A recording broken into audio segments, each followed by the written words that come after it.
I think we're good to go. The interpretation is working. So, yes, thank you, Geshe, for your patience. Thank you.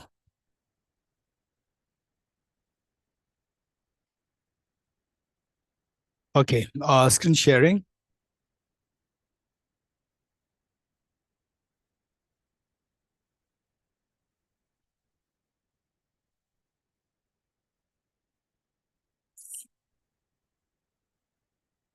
So here,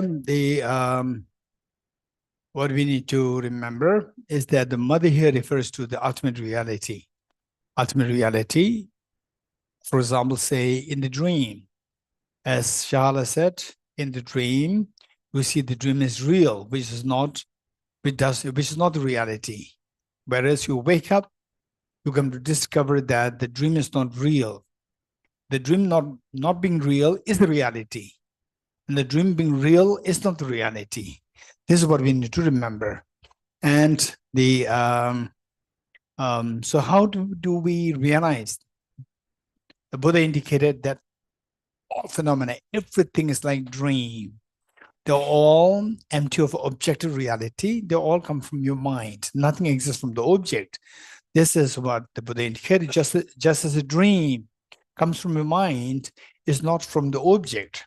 So, with this, the author is saying that this reality, that everything is like a dream. Okay, all of us, we just pick up something from what you have next to you and pick that up and show that to me. Pick that up and show that to me. Anything, whatever you have. Now, look at it yourself. Look at it yourself. See how it appears. Does it appear like a dream, or it appears like a real?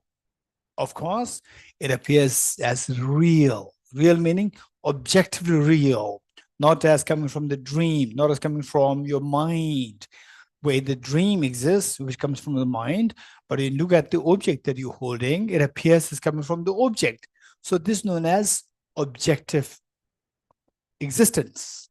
And the dream is subjective existence. Now, let me give you some examples, and you tell me whether this objective existence, existent, or subjective existence.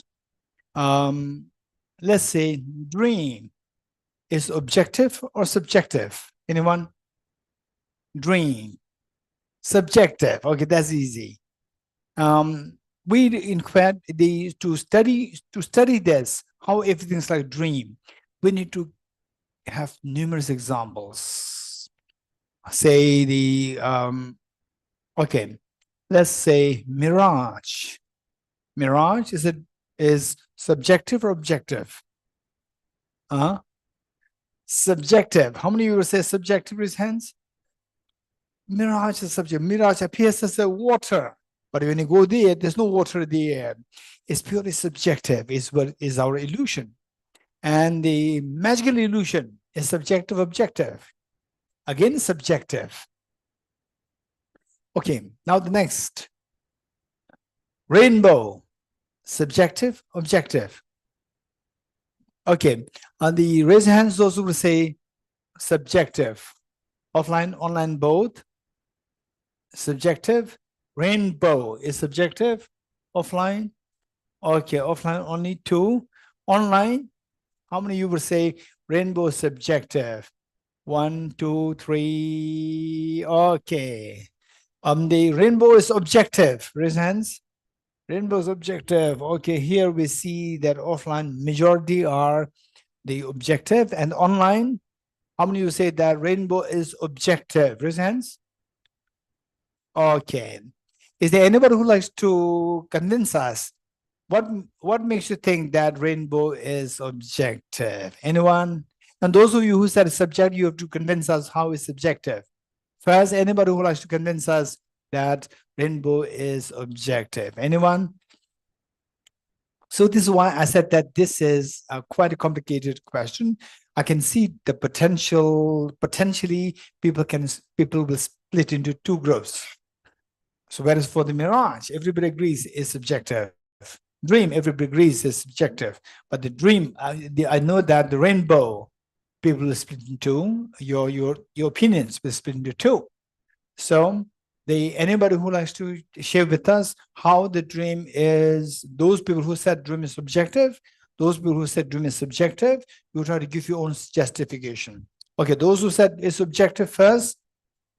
Anyone who likes to share with us? Okay, there is Gidi or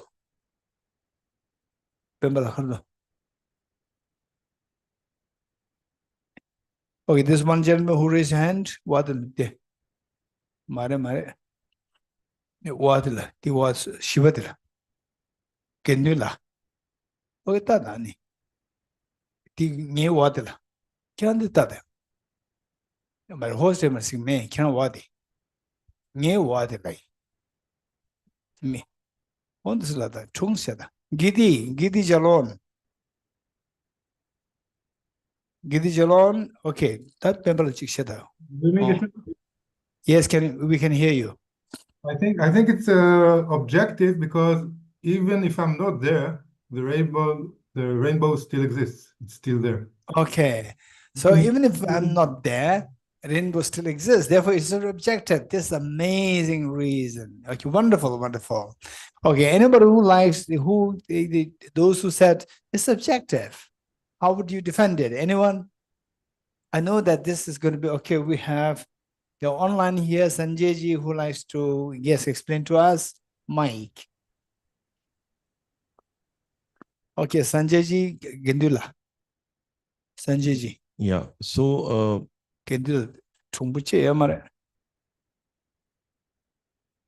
rainbow exists when there is a sun, there is a rain, there is a sky, and it's imputed by the mind. So it's subjective. Okay, so rainbow, the Sanjay ji is saying the rainbow exists but depends on multiple factors. With multiple factors, then mind imputes. Finally, the mind imputes. Huh? And finally, the mind also. Finally, the mind imputes. If the mind doesn't impute, then from the opposite side, say from the opposite side, so where you are sitting here, you see the rainbow half a kilometer away from you, and 2 kilometers away from you. From there, they cannot see the rainbow. If it's objective, it should be seen from both sides. But it's seen from only one side, which means that it's purely subjective. Okay, so both justifications are amazing. So what we suggest to each one of us, although I asked this question and the only 2 people got the chance to speak, but each one of us, we have to give your reasons. Give your reasons, and this is how you are helping yourself to sharpen your intelligence. This is very important to sharpen your intelligence. Okay, good. So with this in mind, the wisdom is to know the reality. And what is the reality of the dream? Let's not forget it. That the dream being empty of objective reality is the reality of the dream. Okay, let me repeat it. And each one of us will say this once more. The dream, what's the reality of the dream? The dream being empty of objective reality is the reality of the dream. Okay, online, anyone who likes to repeat this, what's the reality of the dream? What's the reality of the dream? Anyone who can repeat what I said? Quick, okay, no one. The dream Online, being empty, the dream being empty of objective existence is the reality of the dream. Okay, who is that? Tomer. Okay, Tomer. Thank you, Tomer. Okay, Tomer, thank you. Okay. Anyone else? Anyone else? Anyone else? Okay, there's one hand coming up there. Akia. Yes, Akia. The dream being empty of objective reality is the reality of the dream. Okay, amazing. Thank you, Tomer and Akia, both of you. Thank you so much. Okay, so when I am asking the people to repeat, each one of us, we should repeat. Because when you repeat, your brain is activated. So these are the thoughts we otherwise never think about. The dream being empty of objective reality is the reality. Being empty of being real is the reality. Not real is the reality. It's amazing. No real should be not real actually. But here we are saying that no real is a reality. Even this thought process, this is amazing. Okay, so this is what we said. The dream is the reality of the dream is the dream being empty of objective reality is the reality of the dream. Likewise, what's the reality of all phenomena? That phenomena being empty of objective reality is the reality of all phenomena. Okay, anyone who likes to repeat this? Anyone who likes to repeat this, raise your hand. Raise your hand. Anybody who likes to repeat this? Anyone? Anyone? No one. Okay, online people scared? No one. Okay, we have Chabila. Geshe, all phenomena being empty of objective reality is the reality of all phenomena. Okay, very good. Thank you so much. Okay, now, once again, pick up something, whatever you have, and show that to me. Quick, pick up something and show that to me. Now, look at it yourself with your own eyes and see how the object appears. So, what Chavila, and I hope that all of you agreed with Chavila, that all phenomena being empty of objective reality, that is not objectively real. That is a reality. So look at the object and see if it appears as objectively real or empty of objective reality. How does it appear to you? Okay, anyone raise hands? How does it appear to you? Okay. Lexima. Здравствуйте, Гешела. Этот объект является лишенным самостоятельной, так скажем, реальности, потому что он является относительным предметом. И, допустим, человек, который не знает о том, что какой смысл, да, каким смыслом наделен тот или иной объект, он не может сказать, получается, чем он является на самом деле.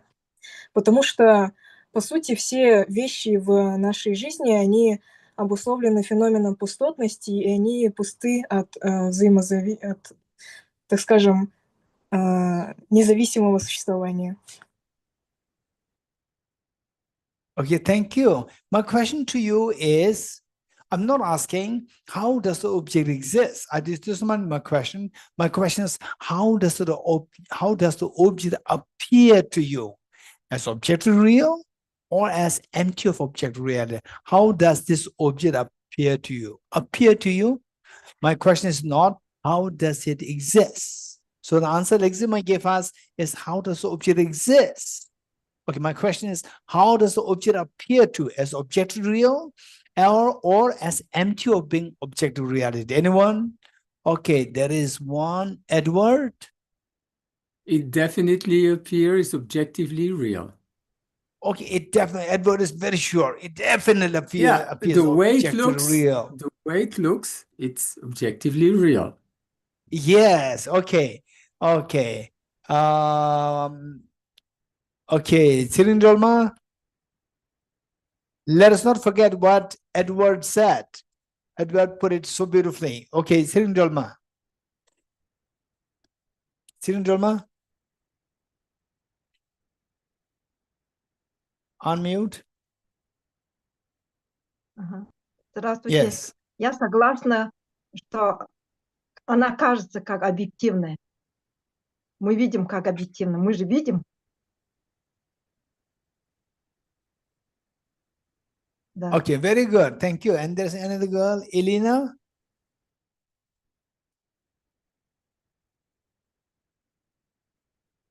Здравствуйте, Гешела. Я пью чай масала, и мне хочется верить, что он пуст, этот чай пуст от самобытия, но он мне кажется таким реальным, он такой вкусный, такой ароматный. Okay, thank you, Elena. You put it so dramatically. Thank you so much. That's amazing. Okay. Okay. So yes, things appear so real, so objective real. And one time, one of my friends said that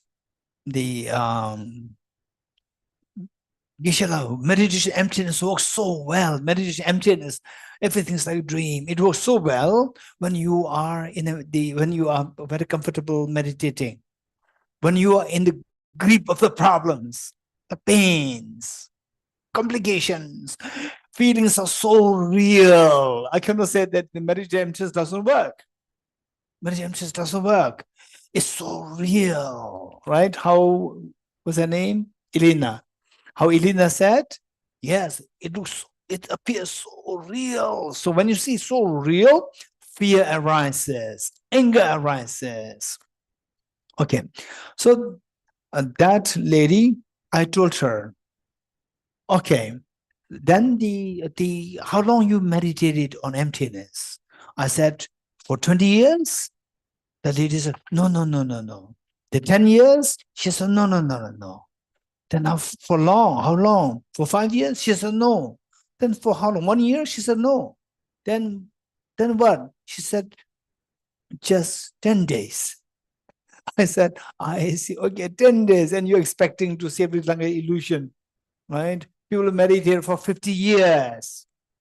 And so I said that. Then she said, what should I do now? I said that if you really want to feel the benefit of this meditation, you have to study this more systematically. And she said, what should I study? I said, Acharya Chandragirti's text. Acharya Chandragirti's text, Madhyamaka Avatara. And she told me, for how long? I said, minimum 2 years. She said, Ayo. Ayo means, oh, very exhausting. 2 years, too long. She said, Ayo. I said, you have a choice. You can either go for 2 years Ayo, or you can go for lifelong Ayo. If you don't study this, it's lifelong Ayo. If you study this, it's just 2 years Ayo. You choose. Okay, so this is for all of us. For all of us, that if you want Ayo for the lifelong, then don't study emptiness. Then you see things so real, and somebody creates problem on you, that is so much real anger, real pain, real agitation comes, and then nobody can help you. Nobody can help you. It's only you can help you. It's only you who can help you by learning how everything's like a dream, how everything is empty of objective reality, and how Edward explained it so beautifully that it of course appears, say it definitely appears as object real. Look at this the what do you call it? Notepad. It's so real. And then for example, say the cheesecake, particular cheesecake where cheesecake or anything you like, you do not get a chance to have the last for like 6 months, and suddenly you get a fresh cheesecake. It looks so real. And somebody say you step it, and the pain that you feel is so real. So we see things as objectively real, but this is not the reality. The reality is that nothing exists objective reality. That's the reality. We have to know this reality. So with this in mind, now going to the screen sharing. Screen to the text. Or the text, verse number 2. This hapless child, hapless meaning unfortunate child, who lost his old mother so long ago. What is old mother? The reality of emptiness of objective existence. And say that since I was born, since, for example, let's say I remember I was just 5 years old then. I was just 5 years old. And the moment I saw that in school, that in my absence, the school distributed new towels for the children. And my share of the towel was lying there. And all the towels were lying on the beds of all the school children. And I was looking at this towel. The towel looks so objectively, intrinsically real.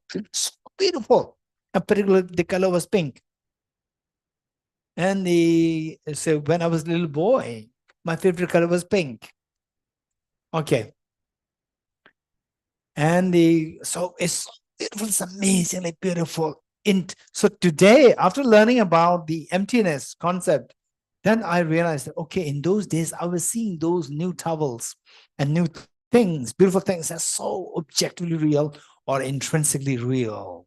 Okay, so which means that I'm seeing the opposite of the reality. Reality is there's no intrinsic reality, there's no objective existence, but I'm seeing the objective existence, which is just the opposite of what it is.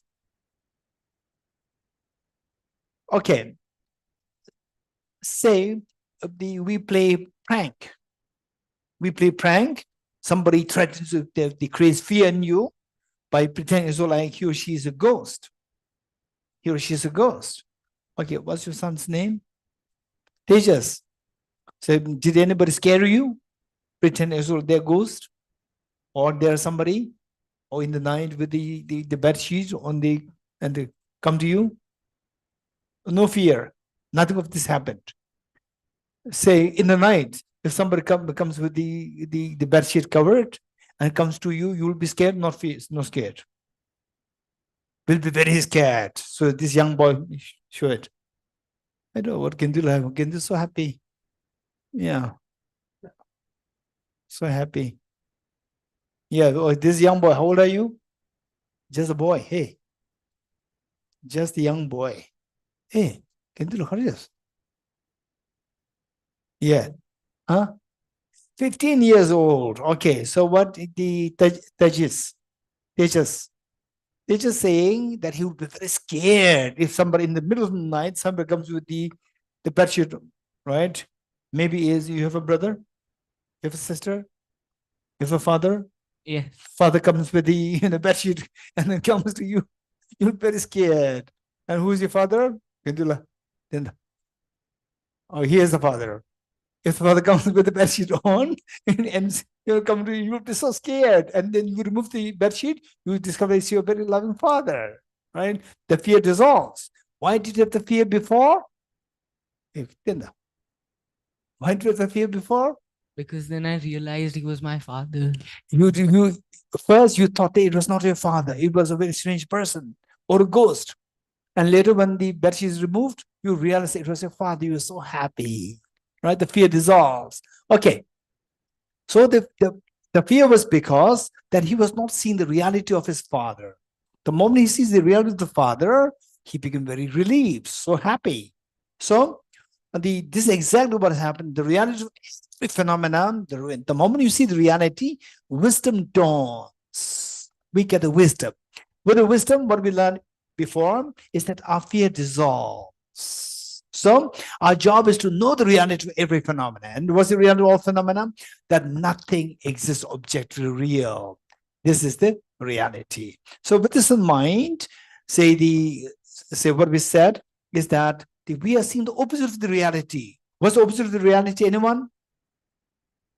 What is the opposite of the reality? Anyone? What's the opposite of reality? What's the opposite of the reality? Let's say that what's the opposite of good?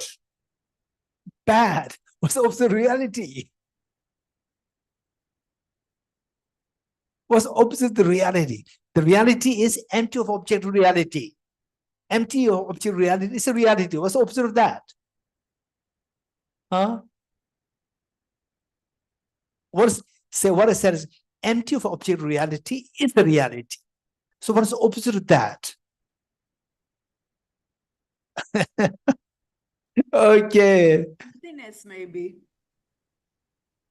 Yes, anyone from online?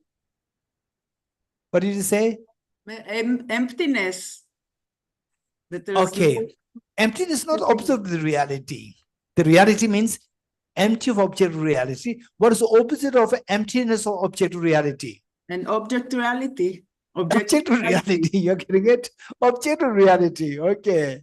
So we see things as objective real. We see things objective real. When do you see things objective real? When you are in dream or when you wake up? When you see things as objective real. When you wake up, you see things objective real. In the dream, you do see things objective real. Or when you go on a holiday, you see things object real, or when you're in the office, you see things object real. Anyone? All the time. You're getting it whether you sleep, whether you go woken up, you are always seeing the object real. That is ignorance. In other words, we are pervaded by ignorance 24/7. As long as we are under the sway of the ignorance, there's no liberation. We will continuously have some form of fear. So if you really want to be liberated from the fears, we have to dismantle our misperception of the reality. We have to see things as empty of objective reality. So we're not seeing the emptiness of objective reality, we see things object real. So because we are not seeing the emptiness of objective reality, we are not seeing the mother, the metaphorical mother. We don't see the mother. So it says, okay, text, screen sharing.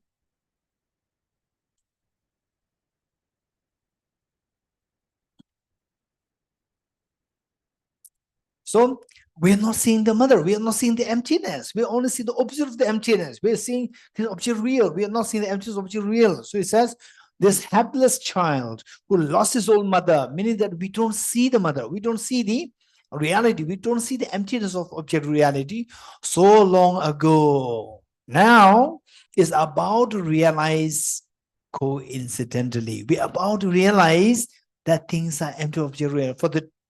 For many of us, for the first time we are hearing, oh, things are all like dream. Is this what the Buddha taught? I said, yeah. So now you are smelling something. There is something really different from what I'm seeing. Is about to realize coincidentally what he has not recognized, what she has not recognized. What was not recognized?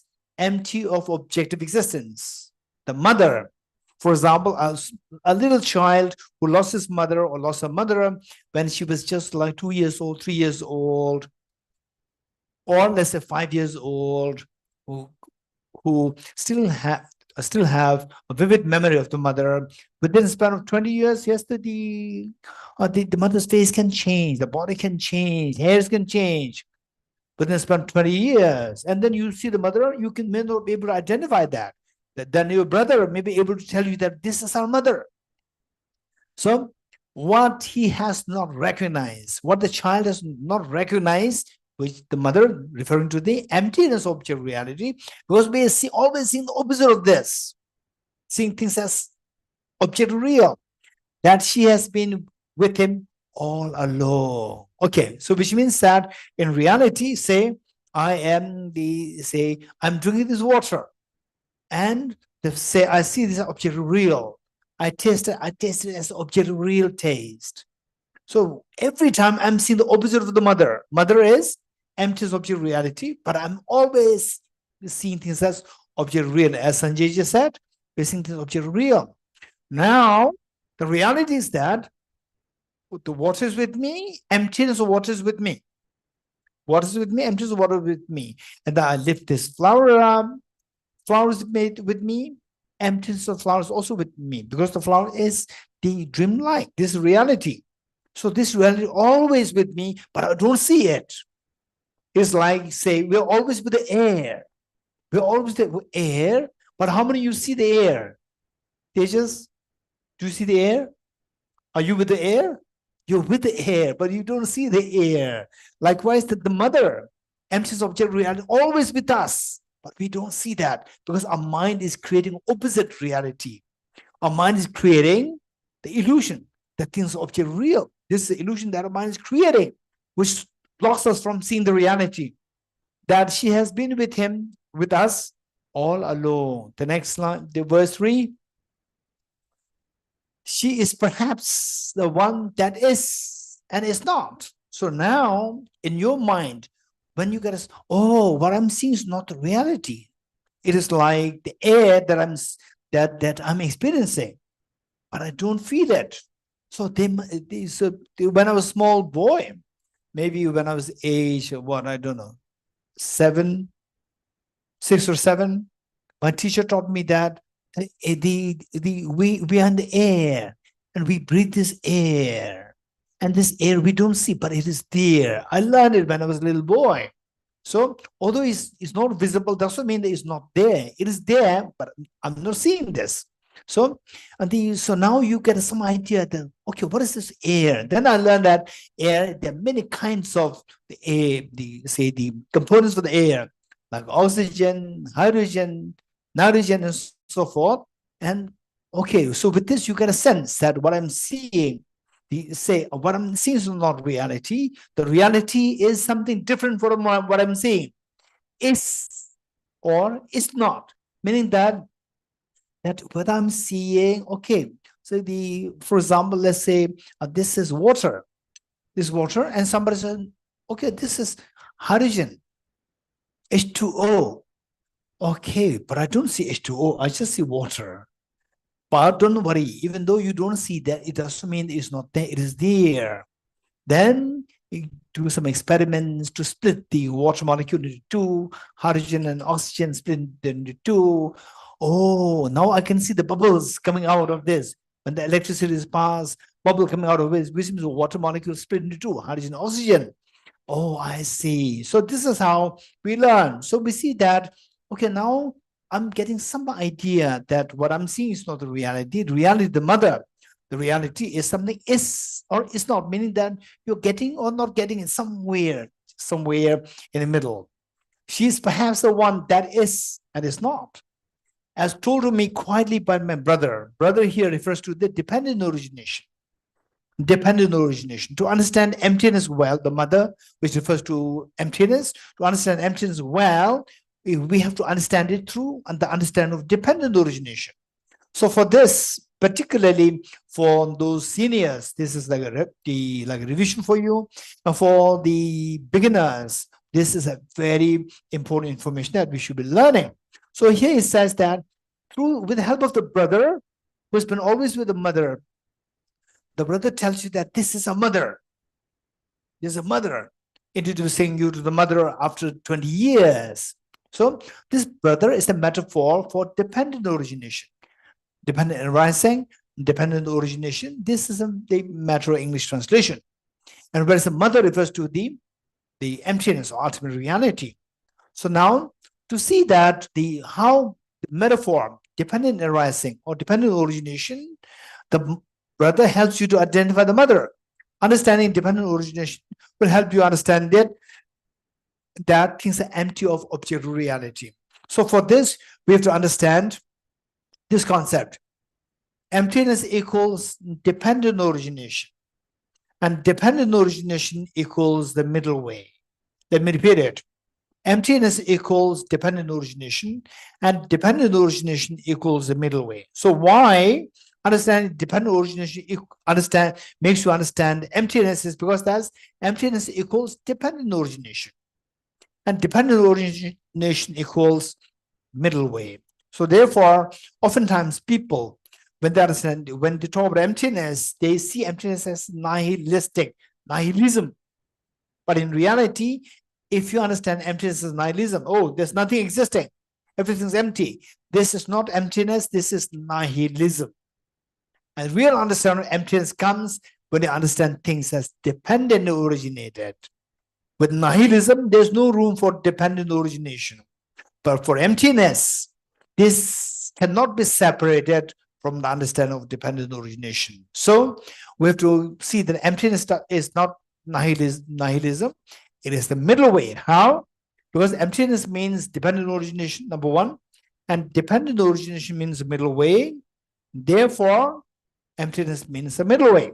For example, if I say A equals B, B equals C, your job is to tell me that, okay, you mean to say A equals C. Yes, this is my understanding. Likewise, emptiness equals dependent origination. B, dependent origination equals the middle way. So therefore, you should be able to tell me that, do you mean to say that emptiness equals the middle way? Answer is yes. Middle way means not nihilism, not absolutism. Okay, for this, we need to understand how emptiness equals dependent origination, number one. Number two, how dependent origination equals the middle way. Once you're convinced with these 2 points, then you're convinced with how emptiness is not nihilism, it is the middle way. So first, to understand how emptiness equals dependent origination, we need to understand 5 points. First, to understand how emptiness equals dependent origination, we need to understand the 5 points. The first, emptiness. Emptiness. So emptiness is number 2. Emptiness is a short form of emptiness of independent existence. Let me repeat it. Number 1, emptiness. Emptiness is a short form of emptiness of independent existence. For example, let's say emptiness, everything's empty. This is too naive. For example, if I say that, this directive came from UNO, this directive or this information came from UN. Sorry. Let's say this information, the health information came from who? If I say this, you must say, what do you mean by this information came from who? What is that? No, who, I don't mean who are you. Who here means is a short form of W. It is a short form of World Health Organization, WHO. So it doesn't mean who are you. This is not the meaning.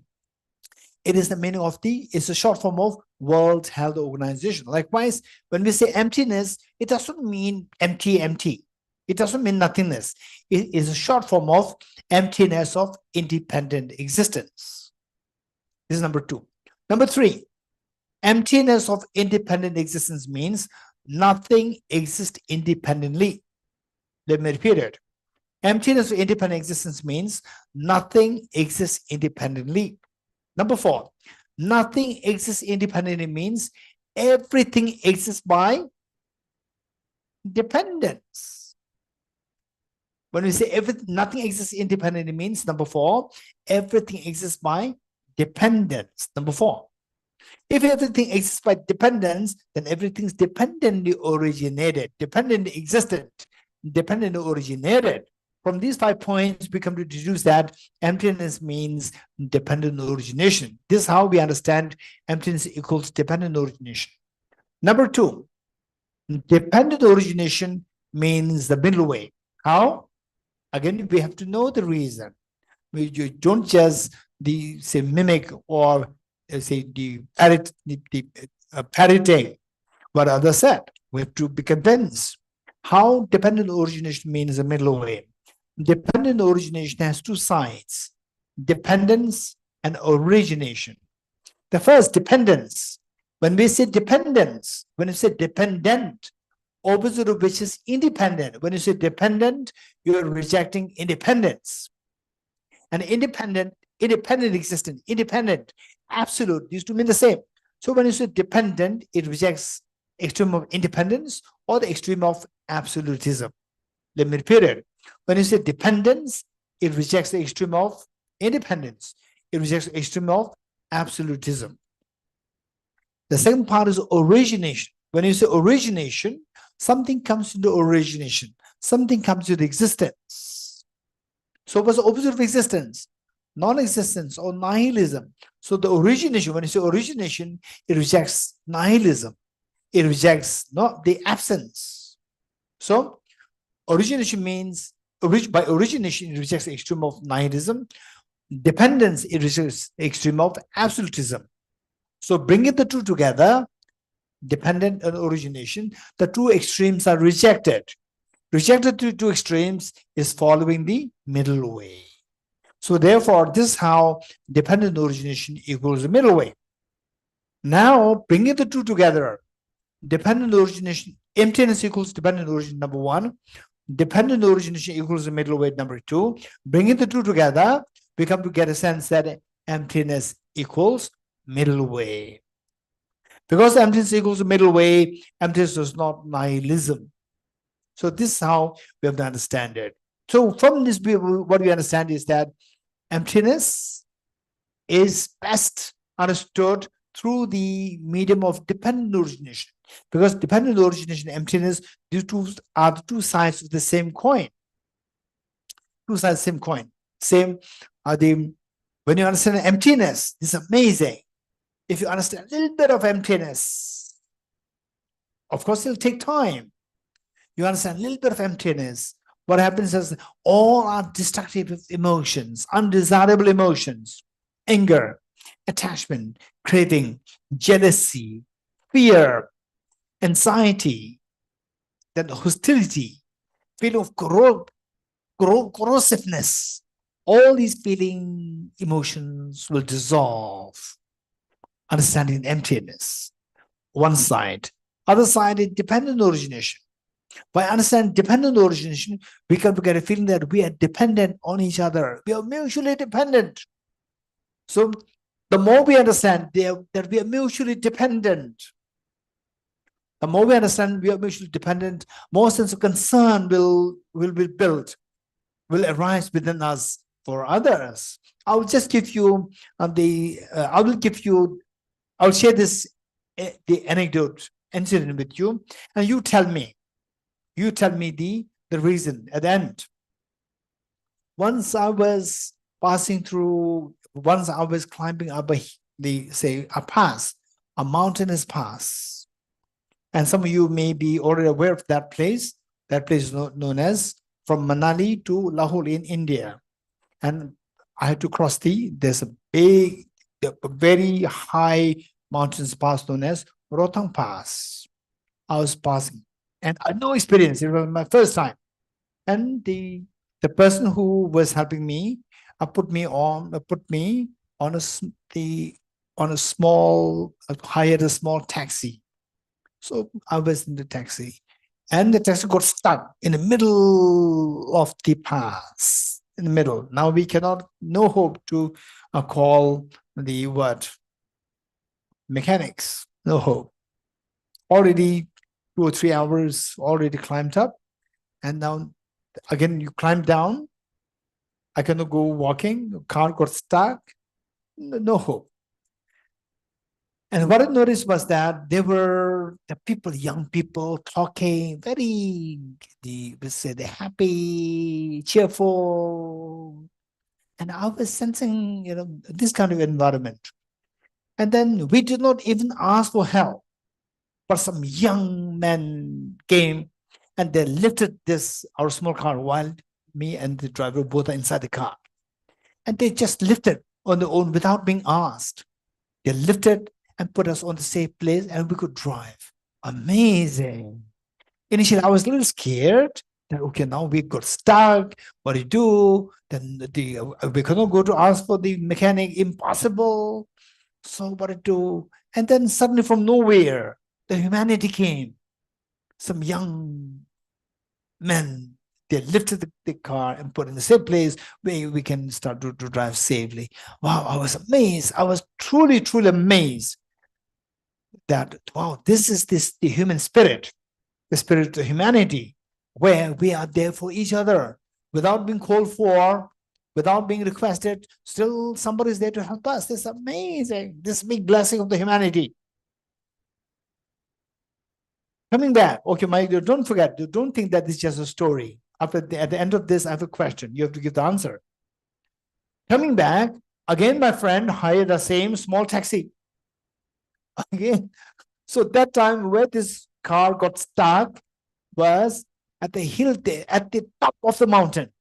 Even worse, now no technician can come. Even worse, it got stuck there.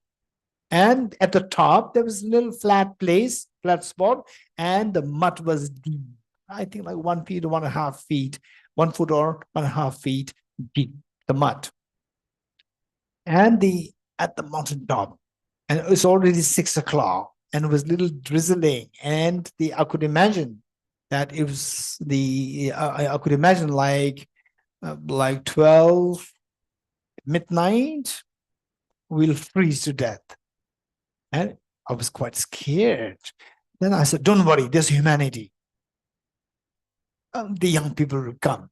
Young energy people will come. The humanity is there. No humanity came. Then I told the driver that, hey, do you need help? He said, yes. So I removed my socks, shoes, socks. I jumped in mud, and the two of us trying to lift the car. We cannot lift the car. Impossible. Then we have to depend on the cars that passes by. And the driver was moving his hand like this to stop the car like this. I said, don't feel shy. We will die otherwise. We have to stop the car like this. Oh, we did that. And no car stopped. No car stopped. Okay, my question to you is that why in the first case, without being asked for, people came to rescue you?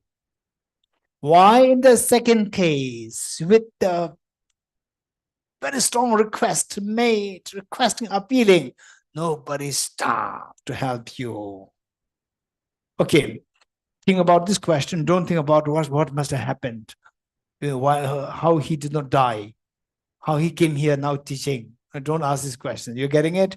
So this will be answered later if you're interested. For time being, focused on this question.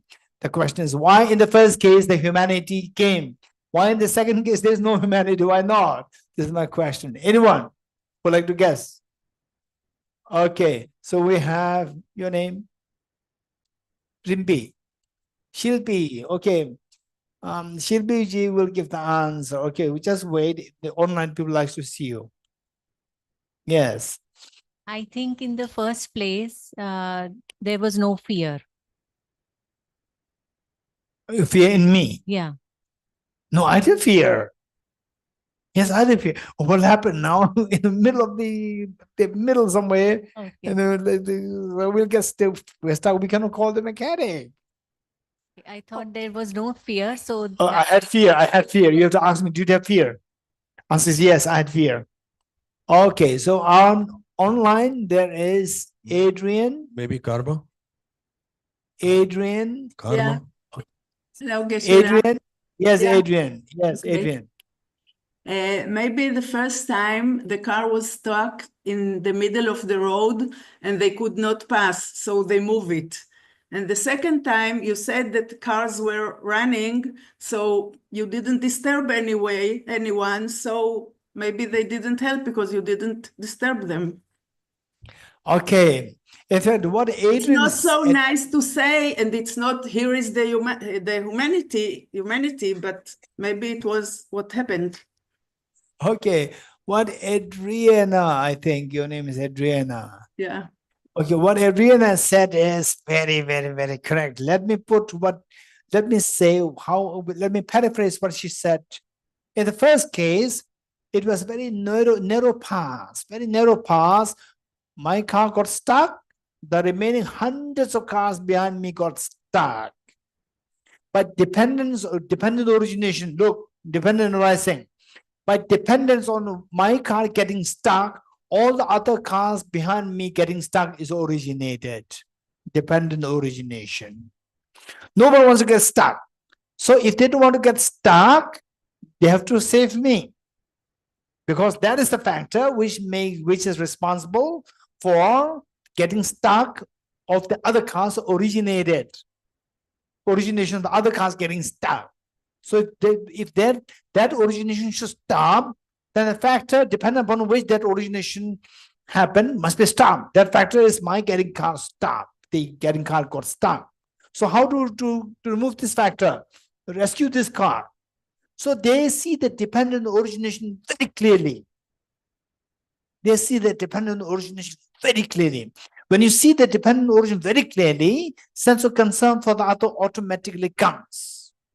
Sense of concern, sense of sisterhood, sense of brotherhood, sense of the humanity, one humanity, automatically comes.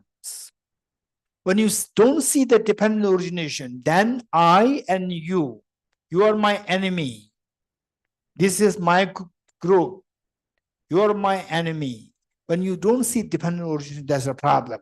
So up at the top, the plateau, there was a little flat place. So there, my car got stuck in one place, but the other cars can pass from the other side. So when they could pass easily from the other side, so they don't see that they are dependent on my car getting stuck, or they don't see that they're dependent on me and my car. So they see themselves as independent. When they see themselves independent, who cares? This idea, there's that sense of lack of empathy. In fact, apathy builds up, being indifferent, and worst, enemy. The idea of the enemy, you are my enemy, that comes up. So with this instant, now this is not the full story. Now the remaining part of the story is that there's one car stopped and the driver poked his head out of the window and asked, "Are you a High Lama?" I said, "I'm not a High Lama." He left. So he feels dependent on High Lama, because by dependence on High Lama, he'll get blessings. If it's not High Lama, why should I stop? So he was seeing that level of dependent origination, or not the subtle level of dependent origination. Then what happened? Finally, five young Indian guys, all bikers, well prepared, with a long boot, they stopped because they happened to have, dependent origination. They happened to have been to Madhyamaka Tila in Delhi, wedding place in Delhi. So because of this, he saw among the air, they were so happy. So by dependence on being exposed to the Tibetans before, that the joy in seeing another Tibetan here originated, dependent origination. So they stopped. They started talking to me, Machutila. They started talking to me about, first thing about their talk was not about what happened to your car. No, they talked about Machutila. So I said Machutila. And then we became friends. And then they rescued my car. Then my car going down, and then I saw the other car who said, "You are High Lama." His car got stuck. And I felt a little sorry. And then he could see that is my car now going freely. And his face, I could see that there's a guilt on his face. That I do not stop. I asked, "Were you a High Lama?" So maybe he is High Lama now. He may cause a curse on me. My car got stuck. So there's a guilt on his face. And I was ready because my car is only me and my driver. There another seat easily for 3 people. And I could easily help his family, he and his family. So somehow he was looking at my car like this, a car like this. And then there's another kind person, the person also was helping him, and he was just holding a feeling of the face of the guilt, not being able to. So now it turned back, the curse turned back on him. So look, dependent origin, there are so many levels of dependent origin, some which we are so ordinary people, we are so childish that we only see the gross dependent origination. All these the neighborhood problems in the neighborhood, your house or your neighbor's house, neighborhood problems, unnecessary neighborhood problems, all because of failing to see the dependent origination. Then the neighborhood problems of the nations, one country, other country, neighborhood problems, is all because of lacking or the inability to see the subtle dependent origination. Whereas if you can see the subtle dependent origination, this is amazing, beautiful. So sometimes the neighbors, they are the best of the friends. Some neighbors, they are the best of the friends. I would say, to be very honest, I truly appreciate His Holiness Dalai Lama. Since many years ago, he would appreciate the UNO, not UNO, sorry, EU, European Union, the concept of the EU. He truly, truly appreciated. So many countries are put together. They operate as one union, as one country. That's amazing, extremely developed thought. And then when you are in the EU territory, it's comfortable for everybody. So it's like entering from one region of the same country to another region of the same country. It's so convenient when you're traveling by airplane. So convenient. Whereas if the two countries separated, there's no common or union, then you have to stop there, you have to wait for 3 hours, 5 hours at the airport for the security check and so forth. Very, very complicated. So sometimes we see that two countries can be extremely good friends, neighboring countries can be extremely good friends. Even in a neighborhood, in your own place, in your own house. Sometimes the true neighbors, they're the best of the friends. Amazing. But oftentimes the true neighbors, they are the deadliest of the enemies. Oh, he put the flower pot on my place, right? On my place, or he put the flower pot on the common area. Why on the common area? Put it on his own place. Why not? And there's something again put from your side. Put here. They'll put something more. Unnecessary complications. Unnecessary. So therefore, the point is this: this is where you see dependent origination on the subtler level. All your gross problems will be solved. You see the subtlest dependent origination, subtlest of the problems will be solved. That is the time your fears all dissolve. It's amazing. So this understanding of the concept of dependent origination, which allows you to see the emptiness concept, this is so precious, so precious. In fact, the Buddha, as a Prince Siddhartha, before he became enlightened, he left his palace to look for the solution of the world. His son said, as a young man, just 29 years old, and till that point, he could see a lot of problems in his palace, in his kingdom, in the world, in the neighboring kingdoms. He could see this problem. And he was not thinking about only his palace, not thinking about only his kingdom, whole humanity, whole world, the ecology, the whole humanity, creatures, animals. He was thinking about everyone. And sensing that if he were to remain in his kingdom to become next king, he cannot solve the solution, he cannot solve the problems of the humanity, of the world. So he left the palace to look for alternative solution to solve the problem. And first he met with his two teachers. First, Acharya Alara Kalam and Acharya Udreka, whose meditative experiences were so profound, high level, but they did not have the realization of the reality. They did not have the wisdom to see the reality. They only have the samadhi, meditative concentration, but they don't have the ability to see the reality. So when reached the same level meditative experience as the two teachers, Prince Siddhartha requested for more teachings. And the two teachers, in the same tone, said that you have attained the highest level of realization. There's nothing more you to learn. And the Prince Siddhartha said that, no, I came here to learn the solution, learn the wisdom to solve the problems, all the problems of the world, and still I've not found it. So with the end of the 6 years of austere practice, finally he discovered this reality, that what I'm seeing is not the reality. Objective things are all empty of objective reality. That's the reality. Everything is like dream. Everything is not so static as so fixated outside. Everything is like a dream. This is what he discovered. So with this discovery, then he meditated on this, and all his fears, tension, stress all dissolved. So with this mind, what I'm saying here is that these emptiness and dependent origination, these are two sides of the same coin. Like a tea strainer. Nowadays, I don't think, many people use the tea strainer. By the way, anybody who knows what is tea strainer? What is the work of tea strainer? Anyone? Anyone? No one? What is the work of tea strainer? Okay. Gilala, did you raise hand? Yes. What does a tea strainer do? Well, it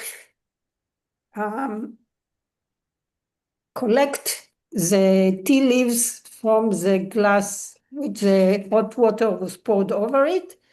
So you have the taste of it, but you don't have the leaves inside. Wonderful. How many agree with the Gilala?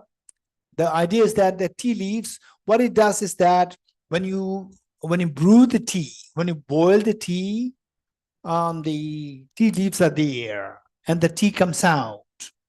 Drinkable tea comes out. Now, so what we need to do is that we need to separate the tea leaves, non-drinkable tea leaf residues and the drinkable tea. We need to segregate the two. How to segregate it? We use the tea strainer with the net.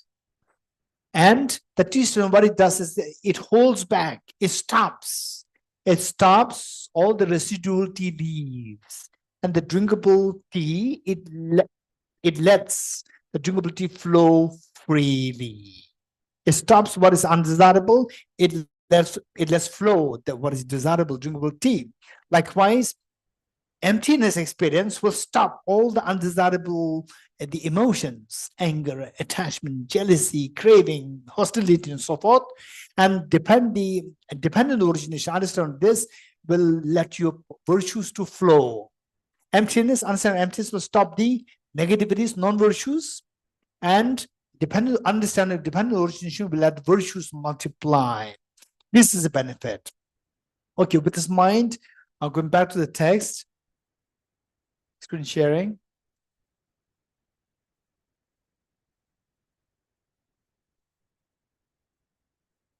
Okay.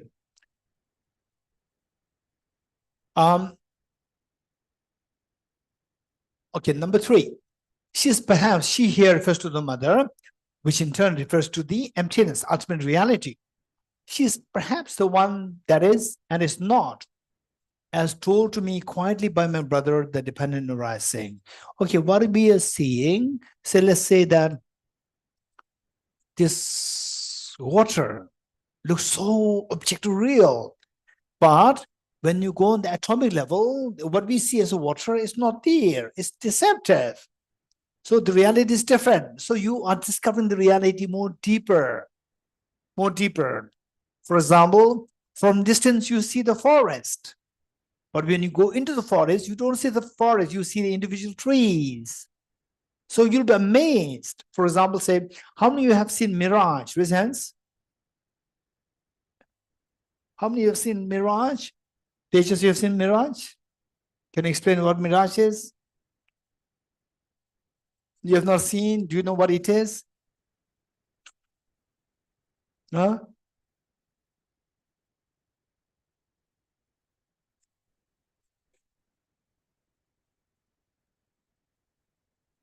Huh? Aeroplane, yes. Okay. Maybe your dad can explain what mirage is. You can give the mic to your dad. Okay, now Tejas, you listen to your dad.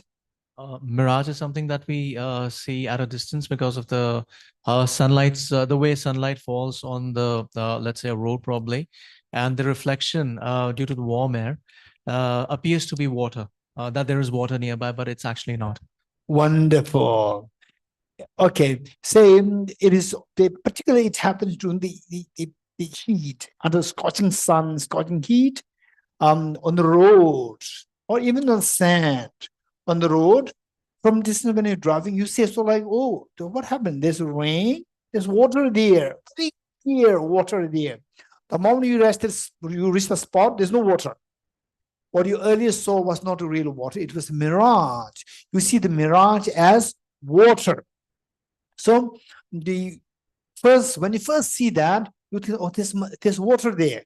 When you get there, you are shocked. There's no water, it's totally dry place. So this is because you see one thing as water, but when you go closer, there's no water. So it says that as told to me but quietly by my brother, that dependent arising, that okay, this is the water or not, mirage or not, is and is not. She's perhaps the one that is and is not, meaning that it looks like water, but there's no water there. It's not water. So this kind of initial understanding comes. Then how do you get this understanding? By understanding dependent origination. The more you understand dependent origination, the more deeper you understand emptiness. The diverse subject-object duality is my mother's benign smile. Okay. So my mother, which is the ultimate reality, emptiness, but it manifests in the form of different forms. For example, I ask you, what is this? What is this, Tejas? What is this? A flower. This is a flower. But are you sure this is a flower, Tejas? Are you sure this is a flower? Yes. Okay. Now, if you look at the same object through electron microscope, you will just see atoms. On the atomic level, where's the flower? There's no flower. Flower looks so beautiful, but the atoms, they're not beautiful. Atoms are not ugly. Atoms are not desirable, not undesirable. It's neutral. Now, on that level, on the atomic level, where's the flower? There's no flower. Teachers, you tell me the flower which you earlier saw, where was this? Where is this flower now? You are now looking at through electron microscope. You see just atoms, no flower. So where is the flower that you've seen before? Huh? Okay, no flower now. Okay, but I've not changed the flower. I kept it like this. You only change your perception. Earlier you looked at through naked eyes. Now you're looking through electron microscope. You see it's just full of atoms, no flower. Earlier you said, yes, it's definitely a flower. Where is this flower which you said is definitely a flower? Where is the flower now?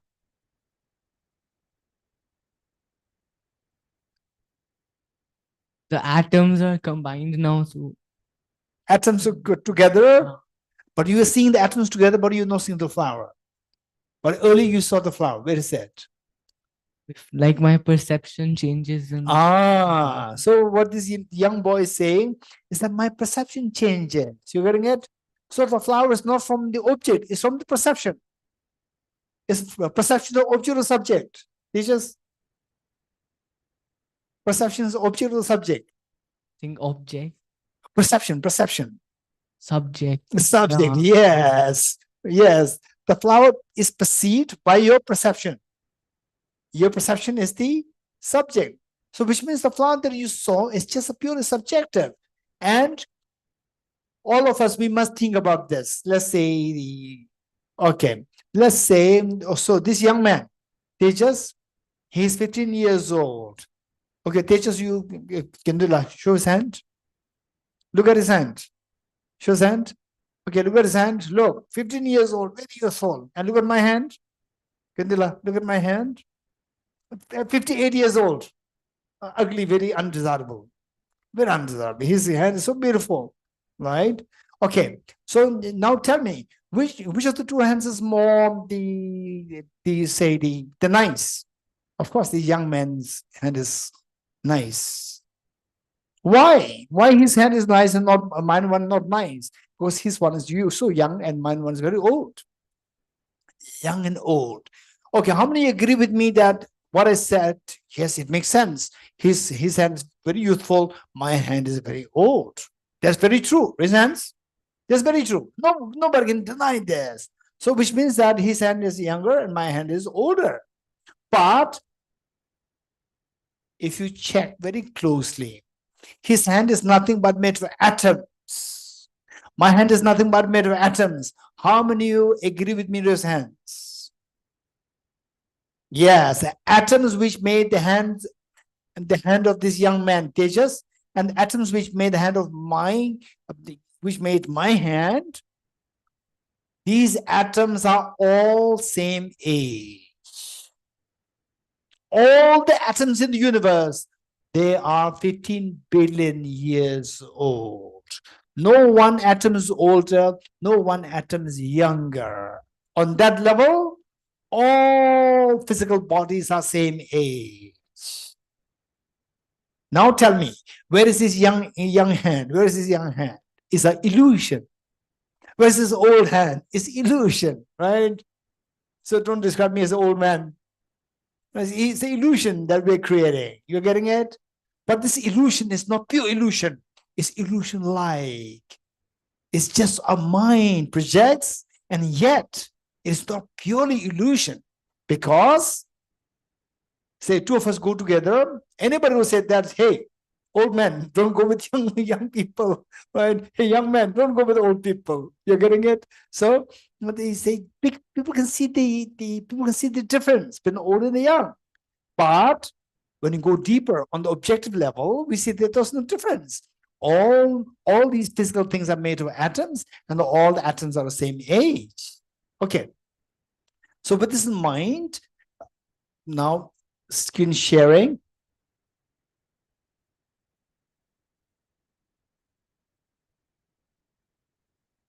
She's perhaps, number 3, she's perhaps the one that is and is not, as told to me quietly by my brother, that dependent arising. Through understanding dependent origination, gradually you will unfold the emptiness, the mother. The diverse subject-object duality is my mother's benign smile. Oh, this is a flower, this is a table, these distinctions, and I am the subject. I'm seeing this flower as an object, and this flower is the object which my subject is seeing. So this subject-object duality, the subject in the dream, you'll say that, oh, there's a flower there. In the dream, you'll say that, oh, there is a flood there. And my eyes could see that, the flood. Is it really there? Yes, it's there. How do you know that? My eyes, my subject will see that. Subject-object duality is created in the dream by the ignorance. The moment you wake up, you see that this all the duality created by ignorance. So the reality is subject-object duality is empty. So it says the diverse subject-object duality is my mother, the emptiness. Emptiness, benign smile, meaning that the mother in the natural form is just very, the calm, and then suddenly somebody comes and the mother smiles. So this is just a smile, which is not the true, how the mother would always sit like this. So the subject duality is just temporarily what manifests out of the emptiness. This cycle of birth and death are deceptive words. For example, say we fear the death, and the child is born, people celebrate. And somebody dies, we feel so sad, dejected, of these gloomy hopelessness and so forth. This is all actually things, they're all manifesting from the emptiness. In reality, things are all empty of pure reality, yes, the reality.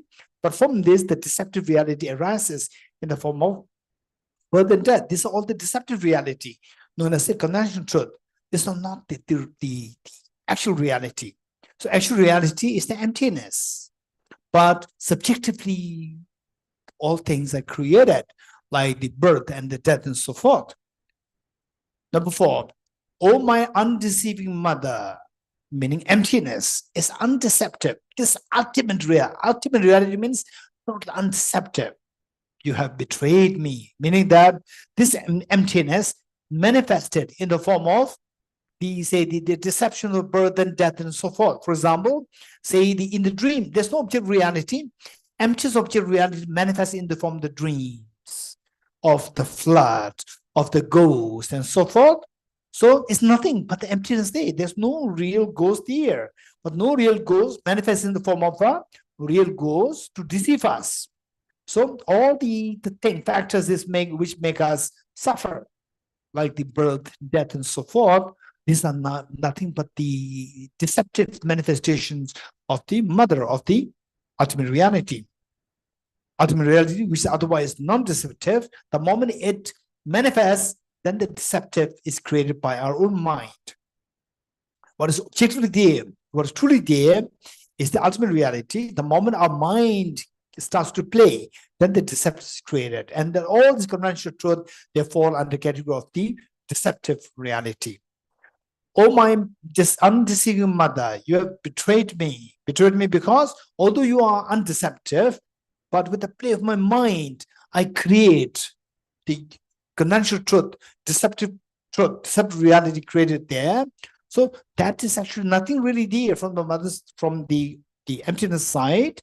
So this is how, although the mother herself is non-deceptive, when my mind kicks in, it projects, then the deception is created, it betrays me. So I hope to be saved by my brother. Then what I'm seeing is not the reality, this is the deception. What I'm seeing there, at that very place, is the mother, the undeceptive reality. But where the undeceptive reality is, my mind projected something which is deceptive. Now, how do you know this? That the deception is a play of my mind, and the reality is that the mother empties. How I can know that? Through dependent origination, my brother. So I hope to be saved by my brother, that dependent arising. Yet it is ultimately through your kindness alone. But dependent origination takes me to understand emptiness, the mother. But understanding mother and understanding dependent origination, which can actually help me, is the understanding the mother. understand the emptiness. The moment you understand emptiness, the great teachers, they explain that the moment you get experience of emptiness, your mind automatically subsides, that agitation subsides. So how you see dependent origination and how you see emptiness, seeing emptiness, the effect on the mind, to quell the mind to calmness is way more stronger in comparison with how we see other things such as dependent origination. But dependent origination is the understanding, the medium through which we can get to the emptiness. Yet it is ultimately through your kindness. Your kindness here refers to the understanding of emptiness. Your kindness alone, oh mother, that I can hope to be freed. I can be freed from. So you see that, oh, this dream is not real. It's empty of being real, empty. Empty of being real. Instantly your fears of the dream stops. That I can hope to be freed. Okay. Number 5. If subject object now on the contrary. So okay, now look at the same, look at this flower and look at me. Look at the flower as the object and look at me as the subject, subject object duality. If subject object duality is as they seem to be as objectively real, and for you're seeing this flower. Flower is the object and you are the subject. You are consciousness is subject. So there's subject object duality with respect to you. There's subject object duality with respect to other person. So this subject object duality, if they do exist objectively, then there's no hope for the liberation. But it's all come from your mind, and you can discover that things are the empty of objective reality. You can discover that. But we see it's coming from the subject. It's not from the object. It's coming from the subject. Because of this, you can realize that from the object it's empty. The moment you discover that, this is the liberation. But if things truly exist from the object, then there's no chance for liberation. If subject-object duality is as they seem to be, meaning as seem to be as object real, then not even the Buddhas of all 3 times can save us. No hope. But this diversity changes meaning that the flower initially was a seed, it changes to the sprout, it changes to a tree, it changes to the flowers. So this change, okay,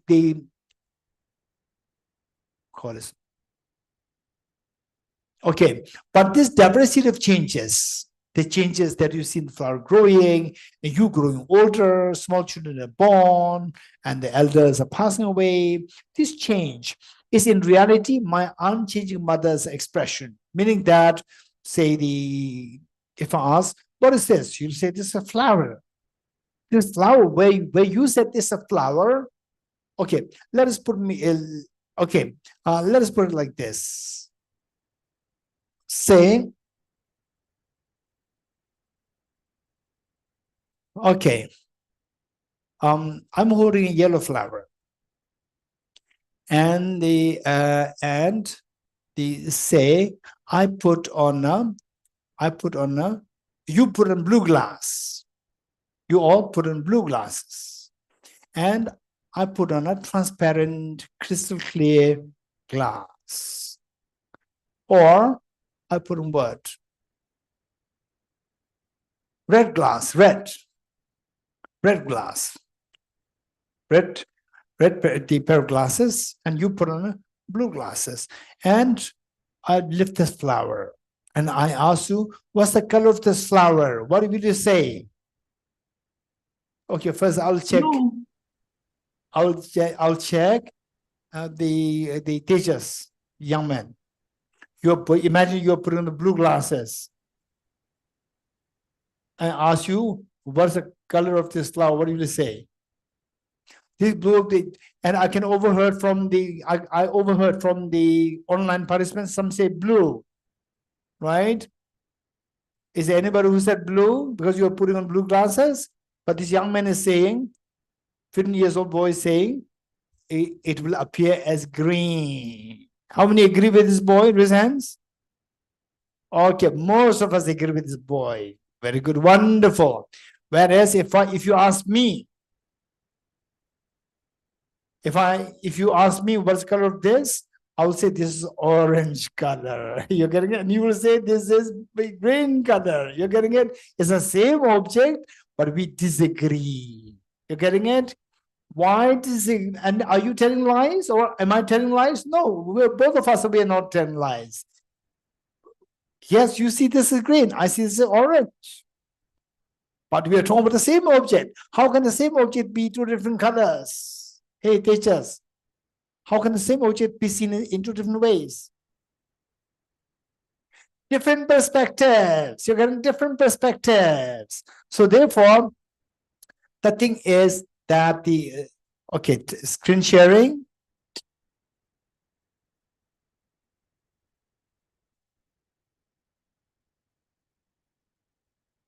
Object-wise is the same.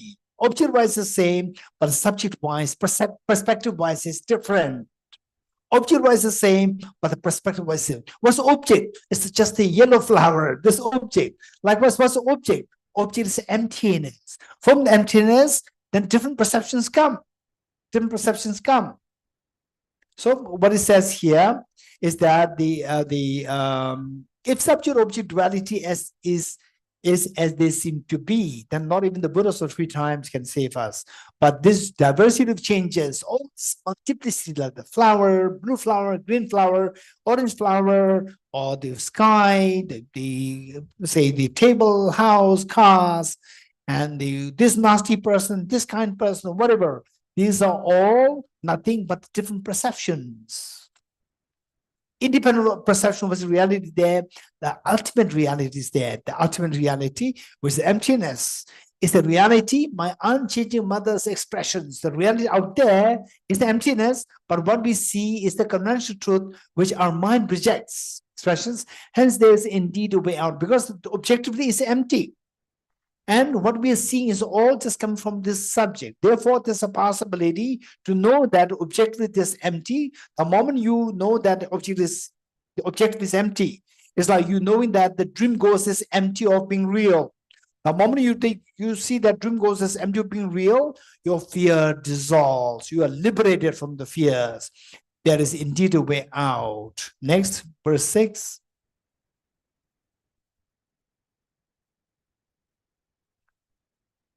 Okay, things not established is the inexpressible mother. Things not established objectively. What is the mother? What is the emptiness? Emptiness doesn't mean nothingness. Emptiness is emptiness of objective existence. Emptiness of objective existence. Say, when I said this flower, you said this green. I said, no, it is not green. It is empty of being green. Doesn't mean that flower doesn't exist. Flower is empty of being a green. This flower is empty of being a green flower. Empty of being a green flower. Doesn't mean the flower is empty. Flower exists, but the flower doesn't exist the way it appears to you as green. So likewise, things not established objectively. Things exist, but they don't exist objectively. Is the inexpressible mother. What's the mother? What's the emptiness? Emptiness means empty of objective reality. Mutual dependency is the play of deception. So, because objectively there's nothing there, it's mutually dependent. For example, say this flower appears as green to you. Why?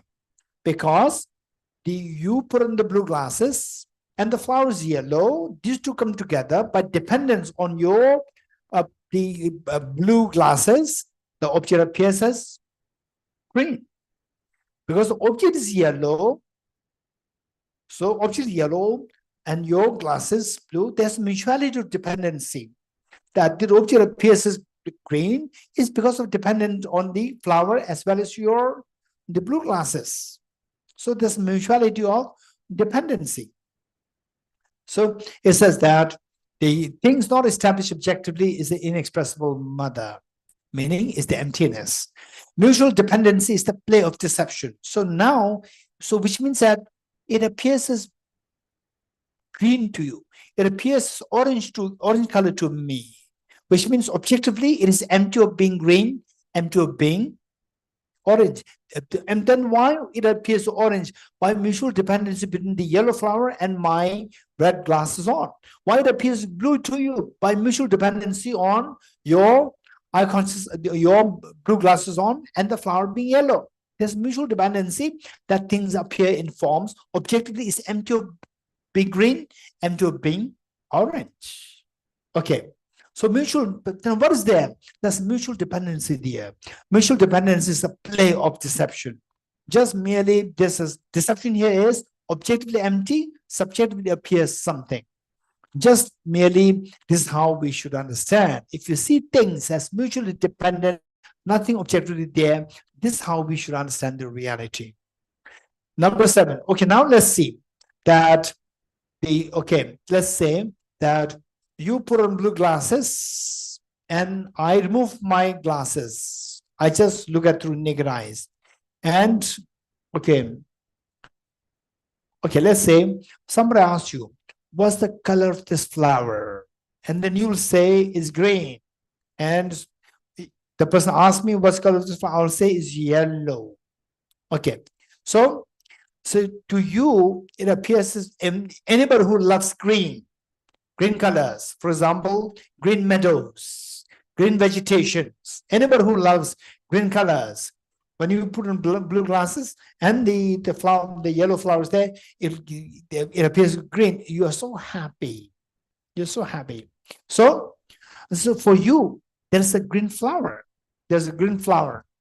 So green flower is actually not reality. Reality is a yellow flower. Not finding so when you remove the glasses, you look at it, the green flower is not there, it's empty. So green flower is what your mind projected. How many agree with me, raise hands? Green flower is just what your mind projected, but depends on you put on the blue glasses and they being a yellow flower. This is what your mind projected. Mind projected that becomes your deceptive truth or conventional truth, the green flower for you. Example. Now you remove your blue glasses off.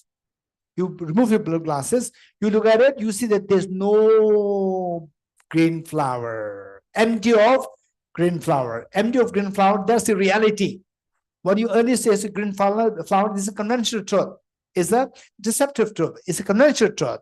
Now remove these blue glasses from your eyes and you see the empty of green flower. So that's the reality. That's the mother.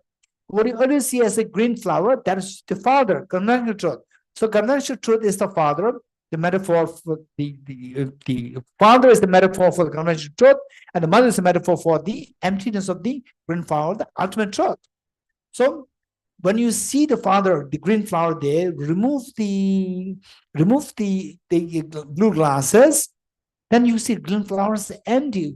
Earlier, where you saw the green flower there, you saw the emptiness of the green flower. How many agree with me, raise hands? Where earlier you saw the green flower, there you see the emptiness of green flower. So green flower is the metaphor for is the example for the given of the what you understand by the father.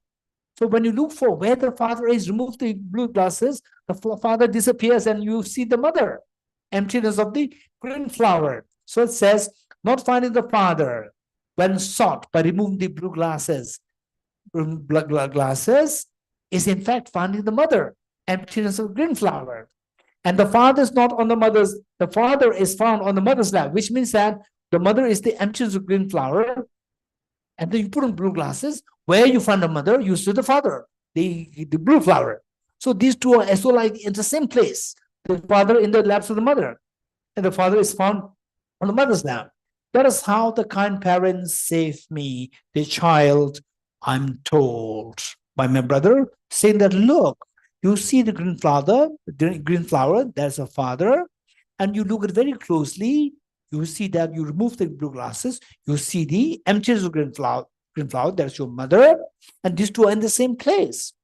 And you know these two are in the same place. One is just a deceptive reality and one ultimate reality. If you know this, then you will be liberated. This is how you are saved. So this is how the kind parents saved me, the child, I'm told. The next.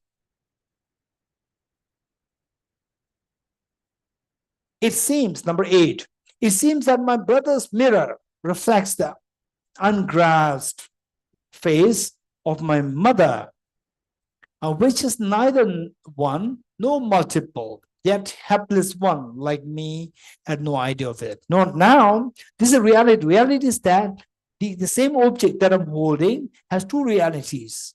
One reality, when you put on the blue glasses, when you put the blue glasses on, you see the green flower. Another reality, when you remove the blue glasses, you see the emptiness of the green flower. So the green flower is the conventional truth, the metaphor example for the conventional truth, and the emptiness of green flower is the example of the ultimate truth. So these two truths are on the same place, but if I understand this, then I'll be liberated, I'm saved. But if I don't understand this, then I'm in problem. This is samsara. Not understand the two truths is samsara. Understanding it fully is the liberation, nirvana. So therefore, how can I understand it then? You can understand it only through dependent origination, the brother. It seems that my brother's mirror. So my understanding dependent origination is like the brother, dependent origination, like the mirror. In the mirror, then you see what's the problem with your face, where you need to fix yourself. Every day we use the mirror. So where you see your problems. So likewise, with the mirror of dependent origination, then I see the reality, deeper reality of the mother.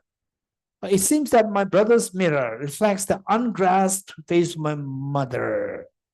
With this mirror of dependent origination, then I see things are dependent. There's no independent.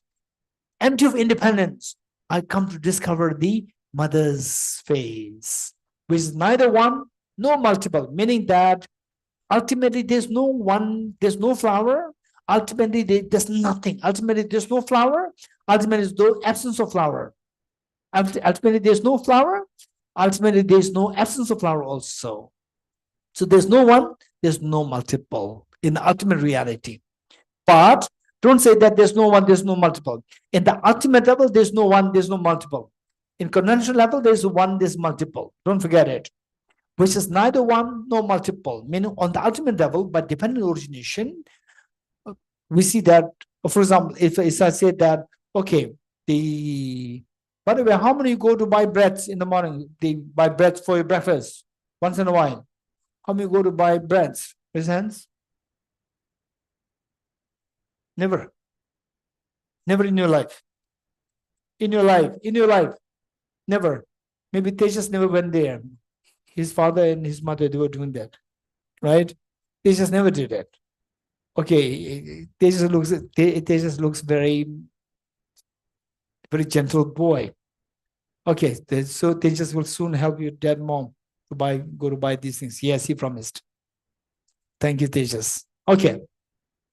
So now, I say that, okay, let's say that you go to buy bread in the morning. And then the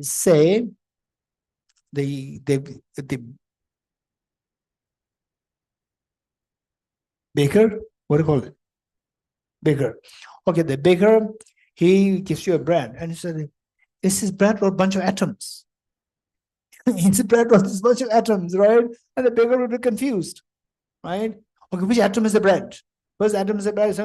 Then the bread is the bread is one with the atoms, or bread is multiple, different from the atoms. You go like this. The bread, if the baker is very busy, he'll say, get off. Get off, go to mental hospital, right? Okay, so therefore the thing is that this discussion, is this valid discussion or not a valid discussion? In the domain of the bakers, in the bakery, don't discuss that is one with the atoms or different atoms. Don't discuss that. On that level, there's one discussion. Okay, this bread, is it fresh or not? What is the expiry date? These you can discuss. Don't discuss that, the atoms, which atom is the bread. Don't discuss that. So there's one level of discussion which is valid in that domain. And there's another discussion which is valid, but which is not the sensible in that domain. So one is conventional, that analysis which is applicable in the bakery, amongst the farmers and so forth. These analysis known as conventional analysis. Whereas where is this bread? objectively real, not objectively real, with atoms, different atoms, so forth. These analyses, they are valid. They're very precious, they're valid, but they are known as ultimate analysis. In the conventional world, don't engage in ultimate analysis. You all only engage with the conventional analysis. Because with the conventional phenomena, if you subject conventional phenomena ultimate analysis, conventional phenomena will dissolve. For example, like say me and Tejas, people who say that you're way, way, way older than Tejas. But I say that, how do you prove me? He's made of atoms, I'm made of atoms. You agree? Yes. And then which of the atoms is older? My atom is older or his atom is older? No atom is older, all atoms are similar, same age. So you have no justification. But undeniably, in the conventional world, I'm way, way, way older than Tejas. This undeniable reality. But leave it there on the conventional level. Don't subject to analysis, which will dissolve the sense of the young and the old in the conventional domain. So that analysis does not define the reality that he's a young man, I'm an old man. That doesn't define that. So what it says is that there's no age difference on the ultimate level. On the conventional level, there's age difference, there's a gender difference. Gender also is nothing, but the gender is nothing based on the body. And the body is nothing made of atoms. On the atomic level, there's no female atoms, there's no male atom. How many agree with me? Raise hands. On the atomic level, there's no one atom to say this female atom and this is a male atom. There's no difference. All the atoms, particularly on the, say, on the quantum level, on the electron level, on the proton level, electron level, it's just almost like identical. There's no difference. So therefore, say the analysis which dissolves the conventional, the concept of conventional functionalities, this falls under the ultimate analysis. So when we see things objectively real, when we see things this, we see the same object in two ways, as a flower and as objectively flower. Seeing this is a flower, this is no problem. By seeing this objective flower is a problem. That is the root of our problems. So seeing somebody as a nasty is not a problem. But seeing somebody as objectively nasty, that creates mental stress, anxiety, hostility, anger, and so forth. So that's a problem. So it says that, number 8, it seems that my brother's mirror reflects and the ungrasped face of my mother, which is neither one nor multiple. Objectively, with the ultimate analysis, when you go to analyze whether there is the flower, the house, the cheesecake that you're lying, and so forth, they're one with its parts or multiple from the parts. We see that this concept dissolves. With neither one nor multiple, that is not indicative of the absence of the object, but it's indicative of the absence of objective reality of the object. While this is a reality, while I continue to see things objective real, I don't see the mother. So yet, therefore, I become a helpless one. Helpless meaning very unfortunate one, not to see the reality, therefore ignorance, therefore continue to suffer. Yet a helpless one like me had no idea of it. Okay, we'll stop here. And we'll stop here. And we are supposed to have some questions, but today, since that is already time up, we have 18 minutes of the past. So we will have questions entertained tomorrow. Tomorrow during the second session. Okay, we'll stop here. And Ben, this is Islam and dedication prayer.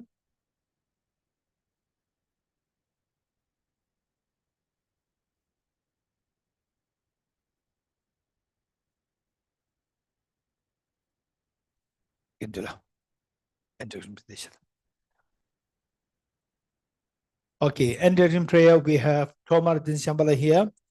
He will lead the prayers. Invalent encircled by snow mountains, you're all powerful, all happiness and good.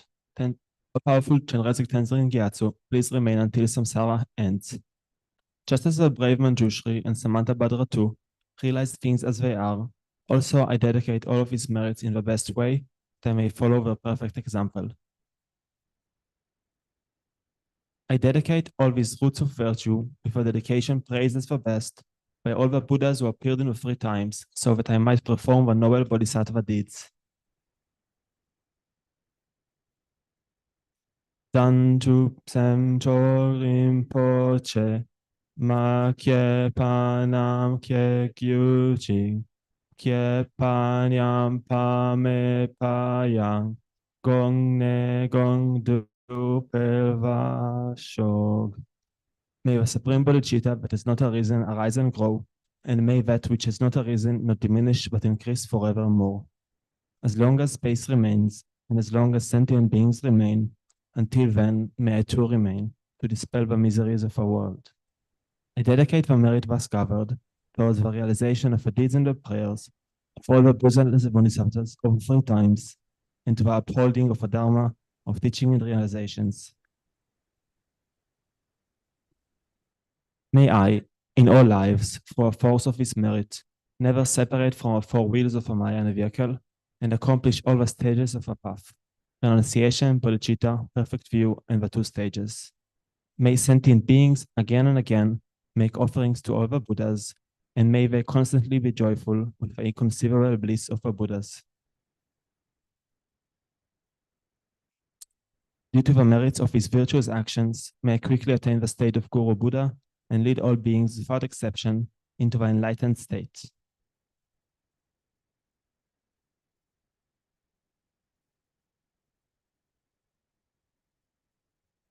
Thank you, Shambhala, Shambhala. I'd like to invite Tinsila to recite the Tara mantra. Tinsila, come.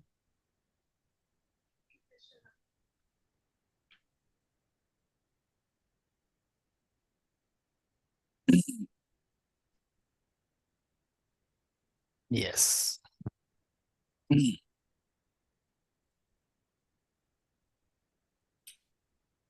7 times. Om Tare Tu Tare Tu Re Soha. Om Tare Tu Tare Tu Re Soha. Om Tare Tu Tare Tu Re Soha.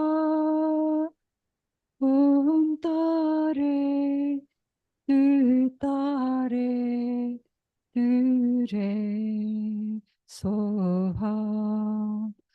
Om Tare Tu Tare Tu Re Soha. Om Tare Tu Tare Tu Re Soha. Om Tare Tu Tare Tu Re Soha.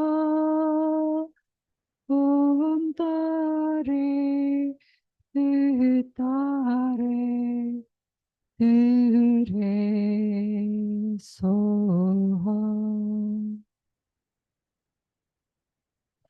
Thank you, Tinsila. Thank you so much. Thank you. Okay, Ben Tinsila. Anything to say? Unmute. Tinsila, unmute.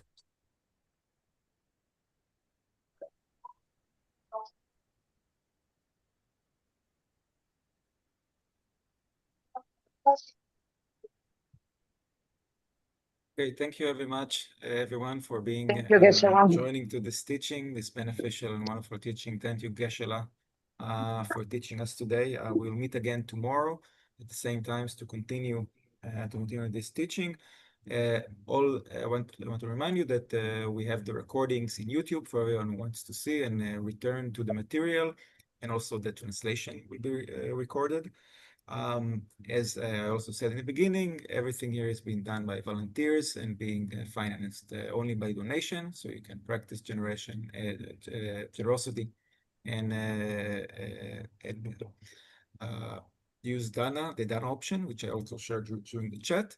And one last thing, Geshe will take question tomorrow from the Israel group, so you can send your questions to the Dharma Friends email. And tomorrow in the meeting, you can also send them via chat if you prefer. Thank you very much again, Geshe. Thank you all the participants. See you tomorrow.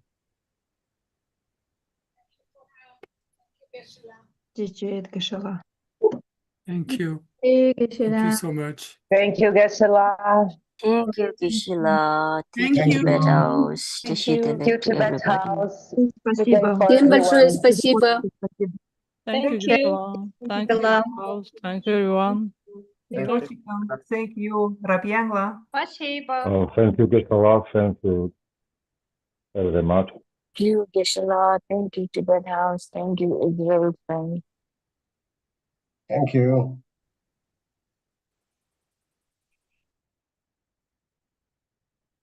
Thank you. Thank you, Geshe-la. Thank you, Geshe-la. Thank you, Tibet House. Thank you.